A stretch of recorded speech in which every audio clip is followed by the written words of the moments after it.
Et si je te disais que ta graisse abdominale ne disparaît pas quand tu fais plus d'efforts, mais quand tu changes simplement l'heure à laquelle tu poses ta fourchette? Reste jusqu'à la fin, parce que ce que ton corps fait pendant la nuit pourrait tout expliquer.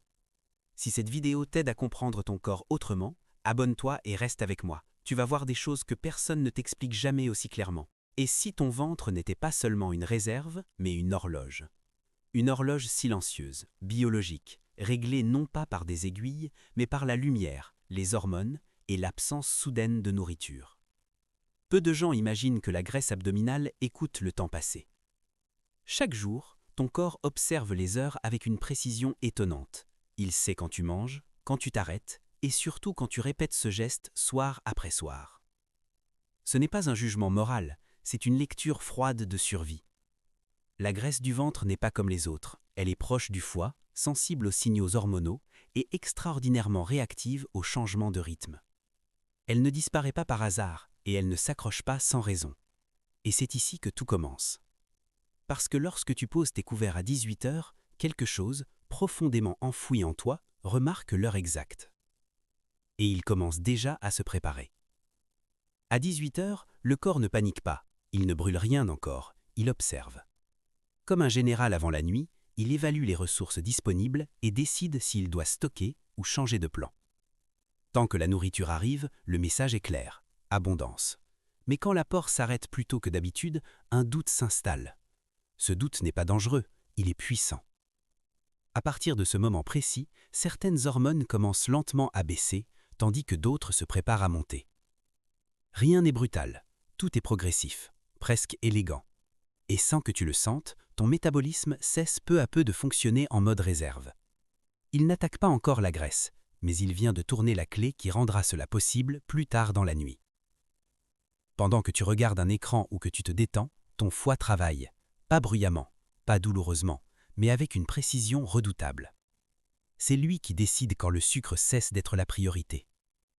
Dans les premières heures sans manger, le foie libère encore ce qu'il a stocké. Il maintient l'équilibre, rassure le cerveau, empêche toute sensation d'urgence. Tout semble normal, mais ce calme est temporaire. Chaque minute qui passe sans nouvel apport envoie un message plus clair. Il va falloir bientôt puiser ailleurs. Et le foie le sait. Ce qui est fascinant, c'est que cette décision ne dépend pas de la volonté, elle dépend du temps. Et ce temps commence à compter à partir de ta dernière bouchée. La dernière bouchée est plus importante que tu ne le penses, pas pour ses calories, mais pour ce qu'elle déclenche. Dès qu'elle est avalée, un compte à rebours invisible commence. Les enzymes digestives font leur travail, le sucre circule, l'insuline s'élève, puis lentement, tout redescend. Ce moment de descente est crucial, c'est lui qui ouvre ou ferme certaines portes métaboliques. Si tu manges tard, ce compte à rebours se termine trop près du sommeil. Le corps choisit alors la sécurité, il stocke. Mais si tu t'arrêtes plus tôt, la nuit devient un espace différent. Une fenêtre s'ouvre. Elle n'est pas encore visible, mais elle existe. Et derrière cette fenêtre se trouve une décision que ton corps n'a presque jamais l'occasion de prendre. La graisse du ventre n'est pas sourde, elle est même la plus attentive. Elle reçoit les signaux hormonaux avant les autres zones, parce qu'elle est stratégiquement placée. Elle réagit fortement à l'insuline, au cortisol et aux changements nocturnes. C'est pour cela qu'elle est si tenace, mais aussi pour cela qu'elle peut céder plus vite quand les conditions sont réunies. Lorsque l'alimentation s'arrête tôt, cette graisse comprend que la nuit ne sera pas une nuit de stockage. Elle attend, elle observe, elle se tient prête. Et c'est ici que beaucoup se trompent, parce que ce qui va vraiment passer ensuite ne commence pas le soir, cela commence pendant le sommeil. Et c'est exactement ce que je vais te montrer dans la suite. L'insuline n'est pas l'ennemi que l'on décrit souvent, elle est une messagère. Elle annonce au corps qu'il est temps de ranger, de stocker, de se préparer à l'avenir. Mais ce message change selon l'heure. Après le coucher de soleil, le corps devient naturellement plus sensible au timing qu'à la quantité. Une petite stimulation tardive peut suffire à maintenir le mode stockage actif bien plus longtemps que prévu. Lorsque tu arrêtes de manger à 18 heures, l'insuline n'est pas brusquement supprimée. Elle redescend doucement, laissant derrière elle un silence rare, presque précieux. Et ce silence est fondamental. Car sans lui, le corps ne peut pas entendre un autre signal plus discret encore, qui ne parle pas de stockage, mais d'utilisation. Il n'y a pas de sirène, pas de sensation particulière. le corps ne t'envoie pas de notification quand il cesse de stocker. Il le fait simplement quand les conditions sont réunies. Ce moment arrive plutôt chez ceux qui mangent tôt, pas parce qu'ils mangent moins, mais parce que le corps a le temps de terminer un cycle avant la nuit profonde. À ce stade, l'énergie circule encore, mais elle n'est plus dirigée vers les réserves. Elle sert à maintenir, réparer, équilibrer. C'est une phase intermédiaire, souvent ignorée. Et pourtant, sans cette transition silencieuse, la combustion de la graisse ne peut jamais vraiment commencer. Elle est la porte d'entrée d'un autre état métabolique. La nuit, le corps travaille plus que tu ne l'imagines. Il démonte, trie, reconstruit, et il choisit soigneusement les matériaux qu'il va utiliser. Si la digestion est encore active, ce chantier est limité. Le corps privilégie la gestion de ce qui vient d'entrer. Il reporte tout le reste à plus tard. Mais quand l'estomac est calme depuis des heures, la nuit change de rôle. Elle devient un espace d'optimisation. Le corps commence à regarder ses réserves autrement. Et c'est là que la graisse abdominale entre discrètement dans le champ de vision métabolique. Pas comme un problème, mais comme une solution temporaire. Entre 20 et 22 heures, quelque chose bascule. Ce n'est pas encore la combustion maximale, mais c'est le moment où les priorités se réorganisent. Le taux de sucre devient plus stable, les signaux de stockage s'affaiblissent et certaines hormones nocturnes commencent à monter. Rien n'est visible de l'extérieur. À l'intérieur pourtant, le corps teste un nouveau scénario. Il évalue si les réserves doivent être protégées ou rendues accessibles. Ce test dépend d'un détail que beaucoup négligent. Depuis combien de temps tu n'as pas mangé? Et à ce moment précis, ceux qui se sont arrêtés tôt ont déjà une longueur d'avance. La graisse ne devient pas utilisable par magie, elle attend un feu vert, un signal clair indiquant que l'environnement est sûr, stable et sans apport immédiat. Ce signal apparaît quand plusieurs heures se sont écoulées sans nourriture, sans pic hormonal, sans stress digestif. C'est une convergence rare dans la vie moderne. À ce moment-là, la graisse abdominale cesse d'être défensive, elle change de statut, elle devient une option énergétique acceptable. Mais attention, ce moment ne dure pas éternellement, il dépend d'un enchaînement précis.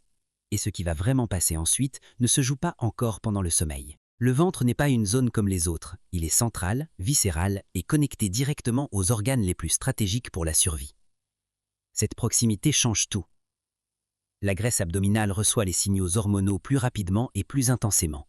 Elle est destinée à répondre vite, stocker vite et libérer vite quand le contexte l'autorise. Les bras et les jambes, eux, sont périphériques. Ils obéissent à d'autres priorités, souvent liées au mouvement et à l'effort.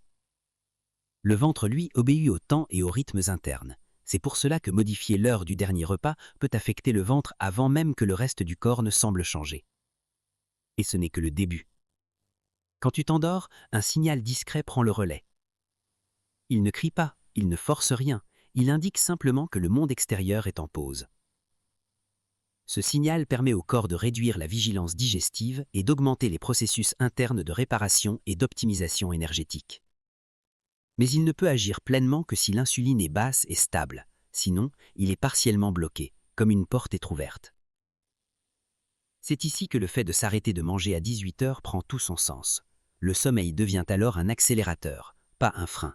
Pendant que tu rêves, ton corps choisit ce qu'il utilise. Pas en fonction de tes intentions, mais en fonction de ce qui est disponible et autorisé.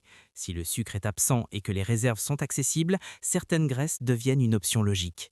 Discrète, continue. Efficace. Ce n'est pas une combustion spectaculaire, c'est une érosion lente, presque invisible, mais répétée nuit après nuit. Et c'est précisément cette répétition qui fait la différence. Pas un soir, pas deux, mais une continuité que peu de gens laissent vraiment s'installer. Beaucoup pensent que manger tard empêche seulement de dormir. En réalité, cela empêche surtout le corps de changer de carburant. La frontière n'est pas calorique, elle est temporelle. Elle se situe entre la digestion active et le repos métabolique profond. Quand cette frontière est franchie trop tard, la nuit est écourtée sur le plan biologique, même si tu dors 8 heures. Et c'est ainsi que la graisse reste protégée, non pas par excès de nourriture, mais par manque de temps sans nourriture. Le dîner en soi n'est pas le coupable. Ce qui compte, c'est l'intervalle qu'il laisse avant le sommeil. Un repas pris tôt peut être plus riche qu'un repas tardif, sans bloquer les mécanismes nocturnes. Le corps raisonne en cycles, pas en jugement. Lorsque l'heure respecte ces cycles, les hormones coopèrent. Quand elles les perturbent, elles se contredisent. Et cette contradiction est exactement ce qui empêche le ventre de lâcher prise. La dernière partie va te montrer quand et comment ce verrou commence réellement à céder. Le corps apprend par répétition, pas par promesse, pas par motivation. Quand un comportement se répète soir après soir, il cesse d'être interprété comme une exception. Après plusieurs dîners pris tôt, le métabolisme commence à anticiper. Il ne s'accroche plus autant aux réserves car il comprend que la pénurie est temporaire et très visible. Cette anticipation change la relation avec la graisse abdominale. Elle n'est plus gardée avec la même méfiance. Et c'est là que beaucoup abandonnent trop tôt, juste avant que cette adaptation profonde ne s'installe. Manger peu ne suffit pas si l'heure contredit le rythme biologique. Le corps ne mesure pas seulement les quantités, il lit le contexte. Un petit repas tardif maintient les signaux de stockage actifs, parfois plus qu'un repas plus copieux pris plus tôt. C'est un piège subtil, car la sensation de contrôle est là, mais la réponse hormonale ne suit pas.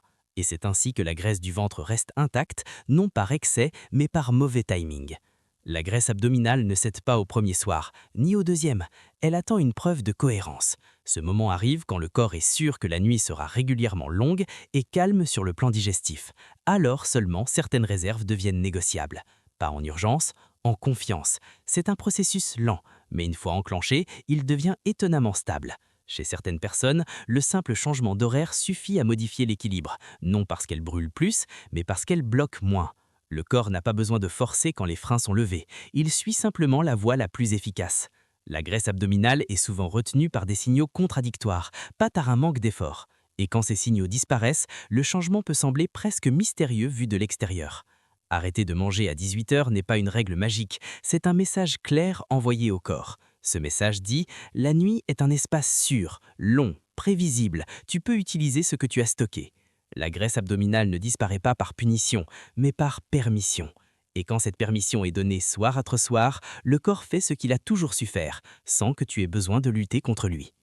Si cette vidéo a changé ta façon de voir ton corps, abonne-toi maintenant. Chaque jour, je t'explique ce que personne ne t'a jamais appris sur le métabolisme, le timing et la graisse abdominale. Et écris dans les commentaires à quelle heure tu dînes habituellement. Ton corps a déjà la réponse.